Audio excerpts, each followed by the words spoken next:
So here I was watching the new trailer of Life of Pi. P. Lies of P.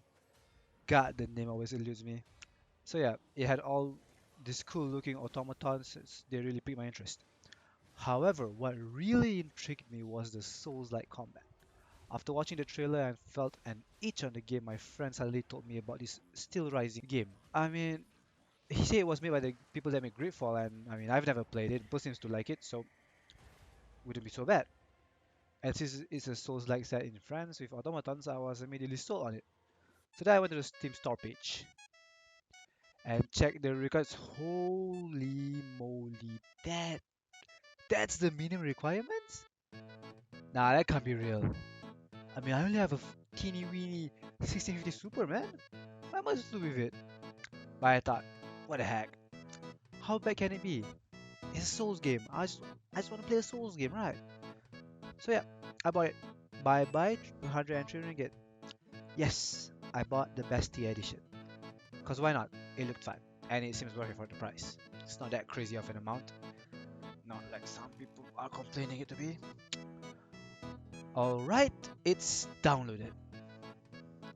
Okay, so before anything starts, let's check out the options just to see what I can change to make the game run better. And holy um, I'm already way below what it wants for VRAM. That's not good. Oh, thank God the game comes with FSR. Alright, alright, this is good enough. So, when I first boot up the game, with everything on settings on low, medium-ish, I mean, the lowest it will go was on medium for most settings. But yeah, it ran poorly, like barely scraping 25 FPS poorly. However, with FSR turned on ultra quality at 1080p, I was able to run the game at a perfectly fine frame rate. Now, it's not perfect or anything, but it certainly ran. And even so, it ran gorgeously, especially since it was mostly on the lower settings. The devs really put a lot of effort into making the game look pretty. So as far as settings go, everything should be set to medium if you just want pretty, but if not, try to mix in some lows where you're able to, and I'd say set FSR on ultra quality since it doesn't really affect the visuals as much as other FSR options. However, I did mention that my measly 4 gigabytes of VRAM is already lacking in where it matters.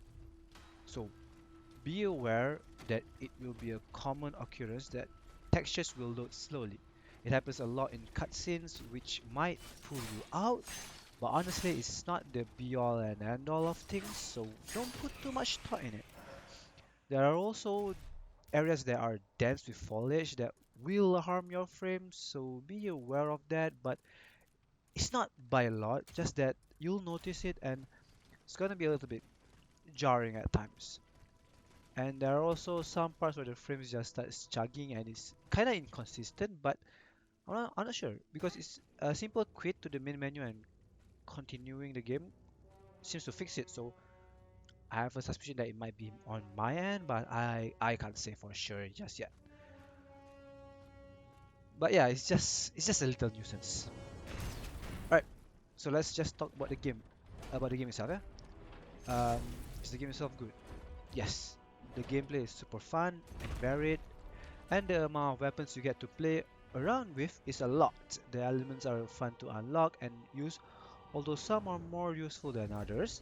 The map design is quite open and topsy-turvy, as well as there are no teleports. There are no teleporting between vessels. Means that you have to remember the layout and routes that you have to take, so you'll easily get lost. Especially since by the end, where most of the city streets will blend together and you start getting confused where you are and you start losing your bearing. But the addition of unlocking shortcuts are my favorite part of the exploration. Being able to bypass an area completely to get to a location or opening up a door just to see the vessel you just rested early in the level is such a nice and calming feeling. Then there's the story. I'd say it was a fun story. I mean, it was a story, alright? It wasn't great or mind-blowing or anything, but it certainly was a nice story to go along with the gameplay. Ample amounts of cutscenes to stitch the story together, but not too much or too long that it's overbearing. Finally, there's the side quests, which to me are the most interesting ones since you'll be playing like a detective, where you have to gather all the evidence by talking to all the NPCs and decide what the outcome you want to be. Although there are a lot of talking, it is overall fun and interesting addition to the main story.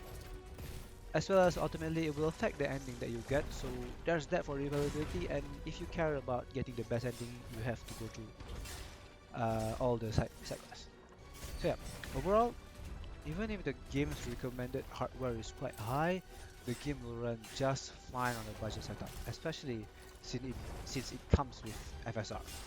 Just don't expect it will run perfectly or anything, nor will it look the most gorgeous. It will still look great.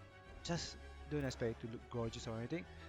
So yeah, let's expect some hiccups here and there, but you will definitely have a good time gaming with the game. Alright, thank you very much.